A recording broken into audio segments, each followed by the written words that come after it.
Hello friends, welcome to केरवेल laboratory. Last video में हमने जाना सीबीसी के बारे में और अब हम जानने वाले हैं सीबीसी पीएसएमपी के बारे में। सीबीसी के बारे में अब आपको पता चल ही गया होगा, तो बाकी है पीएसएमपी। पीएसएमपी का मतलब है peripheral smear for malaria parasite. Slide पर हमें ब्लड ड्रॉप लेके स्मीयर बनाना होता है। स्मीयर दो टाइप के होते हैं, thick and thin. Thick smear से हमें पता चलता है मलेरिया पैरासाइट के बारे में और दूसरे पैरासाइट जैसे कि माइक्रोफाइलेरिया। थिन स्मीयर से हमें पता चलता है सेल मॉर्फोलॉजी और डिफरेंट काउंट के बारे में, जिसमें अलग अलग व्हाइट ब्लड सेल्स को काउंट करना होता है और साथ में दूसरे ब्लड सेल्स की मॉर्फोलॉजी के बारे में जानना होता है। थिन स्मीयर बनाने के लिए हमें दो स्लाइड चाहिए होगी। एक स्लाइड जिस पे हमें स्मीयर बनाना है और दूसरी स्लाइड स्मीयर को स्प्रेड करने के लिए, जिससे एक थिन स्मीयर तैयार होता है, जिसको हम स्टेन करके सेल मॉर्फोलॉजी देखेंगे और डिफरेंट काउंट परफॉर्म करेंगे। डिफरेंशियल काउंट में प्रॉपर मेथड के साथ व्हाइट ब्लड सेल्स को काउंट करना होता है और रिपोर्ट में मेंशन करना होता है। अब बात करते हैं सेल मॉर्फोलॉजी के बारे में। सेल मॉर्फोलॉजी का मतलब होता है सेल की साइज, शेप और स्ट्रक्चर के बारे में जानना।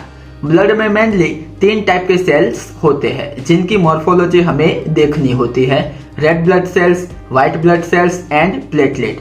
रेड ब्लड सेल्स में भी microcytic, macrocytic, acanthocyte, burr cell, schistocyte, bite cell, elliptocyte, spherocyte, stomatocyte, target cell, sickle cell, tear drop, haemoglobin C crystals, red cell agglutinate और रूलेक्स जैसे डिफरेंट रेड ब्लड सेल्स होते हैं, जिसे microscopic examination के द्वारा देख के रिपोर्ट में मेंशन करना होता है और उनकी मात्रा कितनी है, ज्यादा है, कम है, उस हिसाब से 1+, 2+, 3+ और 4+ तक का ग्रेडेशन देना होता है। ये बात हुई रेड ब्लड सेल्स के बारे में। अब हम जानेंगे व्हाइट ब्लड सेल्स के बारे में। व्हाइट ब्लड सेल्स में मेनली 5 सेल्स आते हैं: neutrophils, lymphocyte, monocyte, eosinophil and basophils, जिसमें से न्यूट्रोफिल की मात्रा नॉर्मली ज्यादा होती है। न्यूट्रोफिल की नॉर्मल रेंज 40 से 70% तक की होती है। लिम्फोसाइट्स की नॉर्मल रेंज 20 से 40% तक की होती है। मोनोसाइट की नॉर्मल रेंज 2 से 8% तक की होती है। इओसिनोफिल की नॉर्मल रेंज 1 से 6% तक की होती है और बेसोफिल की नॉर्मल रेंज 0.5 से लेकर 1% तक की होती है। न्यूट्रोफिल की मॉर्फोलॉजी की बात करें तो उसमें 3 से 5 लोब्स होते हैं। लिम्फोसाइट्स में न्यूक्लियस बड़ा होता है और साइटोप्लाज्म छोटा होता है। मोनोसाइट इस तरह का दिखता है। इओसिनोफिल में 1 से 2 लोब होते हैं और बेसोफिल कुछ इस तरह का दिखता है। इनको मैन्युअली प्रॉपर मेथड के साथ 100 सेल्स को काउंट करना होता है और रिपोर्ट में मेंशन करना होता है, जिसे डीसी कहते हैं, डिफरेंशियल काउंट। लास्ट है प्लेटलेट। प्लेटलेट सबसे छोटी साइज में होते हैं। साइज की बात करें तो व्हाइट ब्लड सेल्स सबसे बड़ी साइज में होते हैं, बाद में रेड ब्लड सेल्स और लास्ट में प्लेटलेट। इस तरह से थिन स्मीयर के द्वारा ब्लड सेल्स की साइज, शेप और स्ट्रक्चर के बारे में जाना जाता है और डिफरेंशियल काउंट परफॉर्म किया जाता है। अब बात करते हैं थिक स्मीयर की।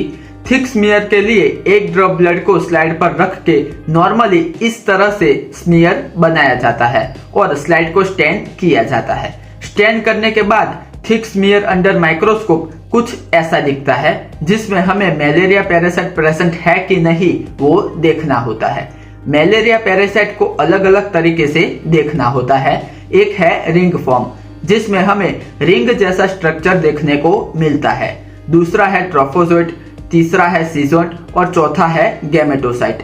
अगर इनमें से कोई भी स्टेज हमें माइक्रोस्कोप में दिखाई दे तो उसका मतलब है मलेरिया पैरासाइट प्रेजेंट है, मतलब कि जिसके ब्लड से स्मीयर बनाया गया हो उसको मलेरिया हुआ है। उसके अलावा माइक्रोफाइलेरिया प्रेजेंट है कि नहीं वो भी देखना होता है। सीबीसी टेस्ट में एचबी मतलब हीमोग्लोबिन लेवल नॉर्मल रेंज से बहुत कम या फिर नॉर्मल रेंज से ज्यादा होने के क्या क्या कारण है वो हम नेक्स्ट वीडियो में जानेंगे।